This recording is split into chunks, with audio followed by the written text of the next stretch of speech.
বন্ধুরা ইডেনে জসি বস শেষ বলে হার কলকাতার, সুনীল নারায়ণের ১৭ রান, 2 উইকেটে জিতে শীর্ষে রাজস্থান।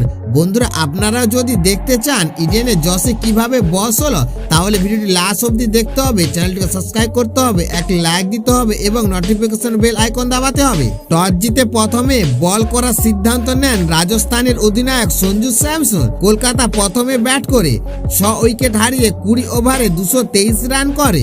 কলকাতার হয়ে সব থেকে বেশি রান করেন সুনীল নারায়ণ, 56 বলে খেলে দিল 109 রানের বিধ্বংসী ইনিংস, 13টি 4 ও 6টি 6 মারেন। অঙ্কেশ রঘুবংশী 18 বলে 30 রান করেন, আর কেউ সেভাবে রান করতে পারেনি।